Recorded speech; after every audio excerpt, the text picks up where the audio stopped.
Okay, we got that one. Man, saving the DTs is really. Yeah, no. Man, I can't. GG.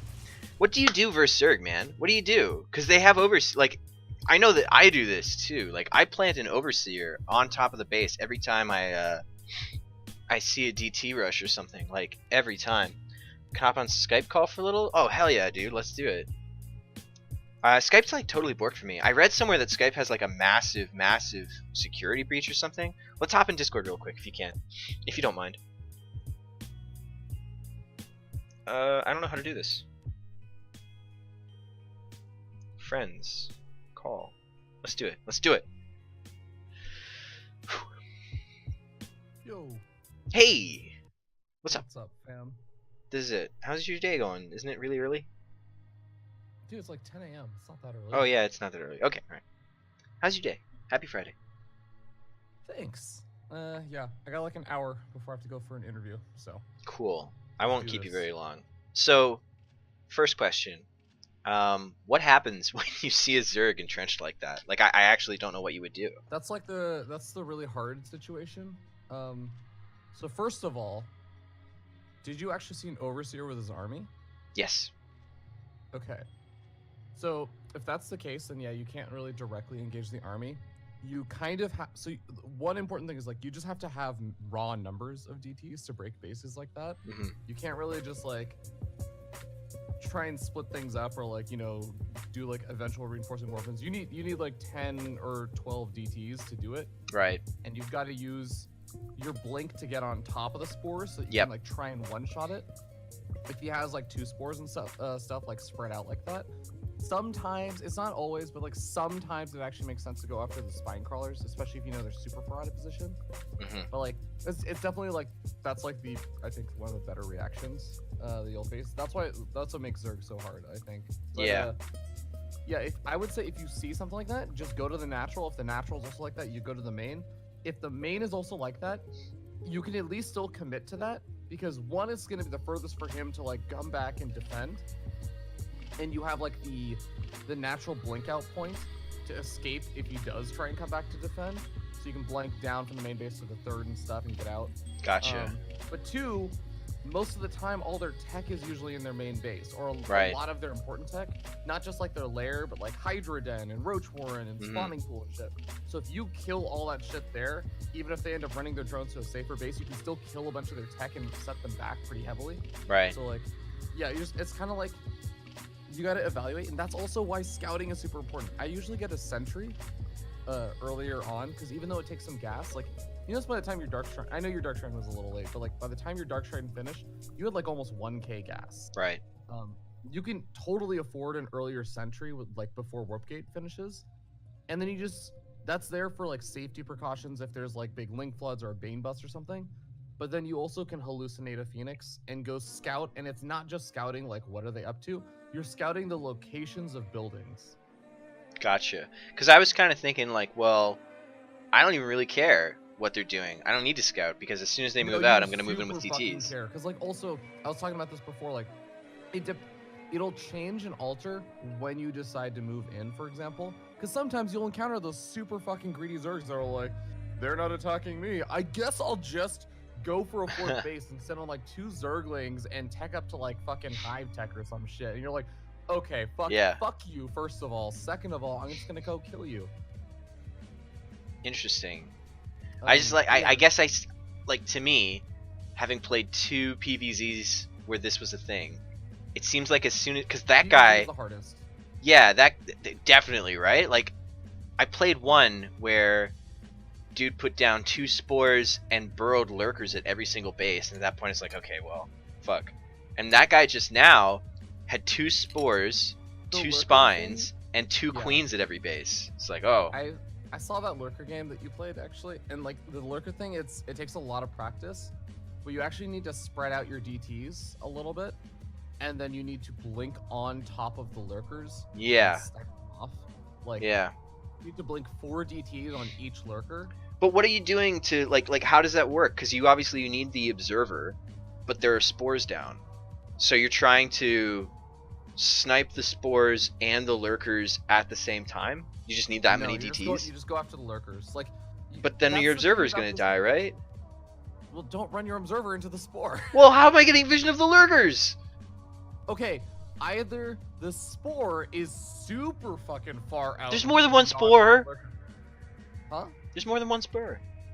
There's multiple spores. Okay, if they have like 10 spores and 2 lurkers, then you go find another base. Okay. Okay. Like there will usually be, because observers, you have to realize observers have way more vision than the range of a spore. Yeah, but like if you have, okay, so what I always do if there's like an oracle or not DTs, but I guess if I was playing like versus this style, I'd probably do this. I'd put a spore in my minerals and then 2 up in the front like a triangle, right? Like you know how they do, right? Yeah. So And then how many? And then you have lurkers there too. yeah, I mean it just seems like really fucking. Where would you position the lurkers? I'd probably put them like on the spores, right? If you Like put them like on in the between spores, in between the observers two, not on, I'm sorry, I misspoke. Like in between the 2 front ones. if you put them there, the observer can still see the lurkers without getting hit by the spores. Okay. Fair enough. Like there is an angle for this, and also worst case is if you really feel like you're having trouble with this, and this is the importance of scouting, you also get a Stargate and you get 1 Phoenix and 1 Oracle. And the Oracle's there for like revelations and shit. Because revelations are super fucking useful. It's like hard. It like complicates things because now you're controlling fucking everything. Right. And it's so so difficult because everything is like razor thin.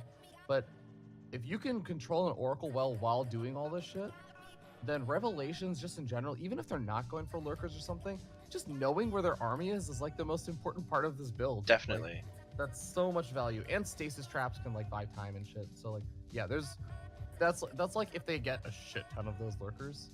But yeah. Gotcha. Lurkers the hardest. Is This is Protoss the like a easiest? hard- Protoss seems hard like the to easiest, do. right?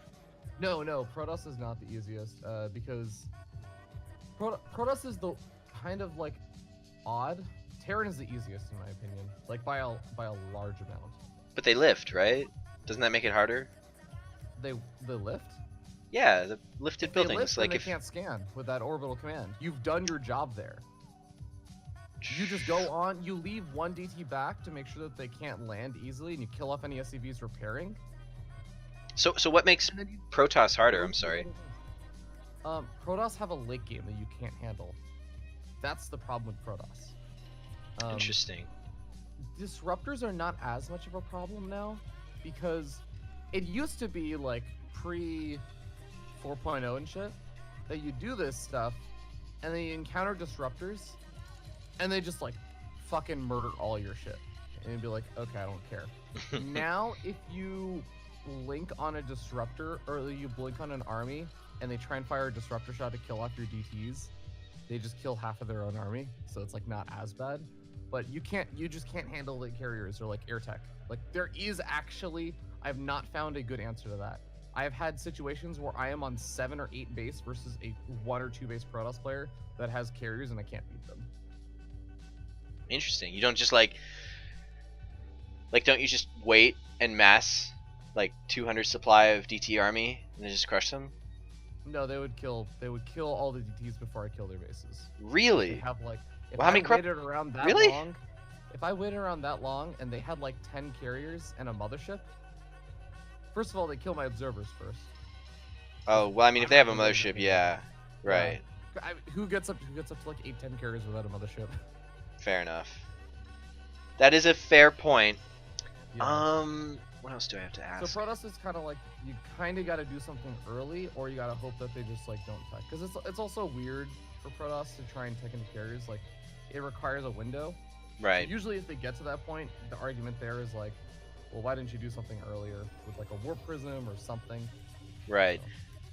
So it's still doable.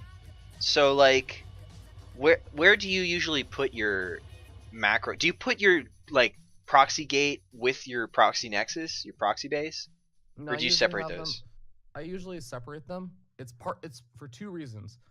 One, so like one thing that I think you've done a little bit of, but you haven't done it as much of, is splitting up. So this is again the importance of scouting. If you encounter one of those like Zerg players that just builds like multiple spines and multiple spores, and then attack like relatively early on, then it's like a little bit harder. But like you still having that scouting information is pretty important, because then you can make those informed decisions of like, okay, I can go for a split up attack. I'm gonna attack with like 5 DTs in each base, as opposed to going in with 10 DTs in one base. Or maybe you do 3 DTs in 3 different bases. Like, what are they going to be the least prepared for? Right. So like it's all like, the thing about this build is that it turns StarCraft from, and I know StarCraft is still a strategy game, but it turns StarCraft into like a hyper strategy game. Like, it's far more actually here's where my incomplete post-secondary education comes in. Strategy is not the word you're looking for here. You're actually looking for the word tactics. Tactics is very different from strategy. Tactics is the strategy you're employing in any given heated moment during the battle. Strategy is your initial goal before the battle even starts. Yeah, that's what I'm actually talking about. Well, you're using wrong terminology. I'm not talking about tactics. I'm talking about strategy. When I say overall strategy, I'm also referring to things like how you're positioned before you're going in.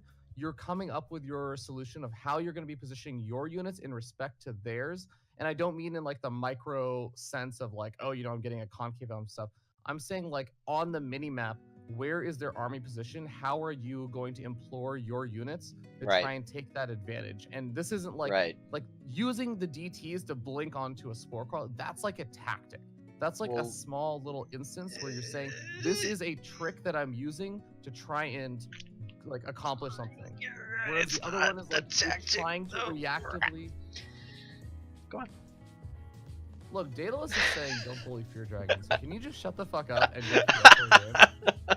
Okay, go ahead. Like you said, you weren't gonna take up too much of my time, man. You gotta play some fucking games.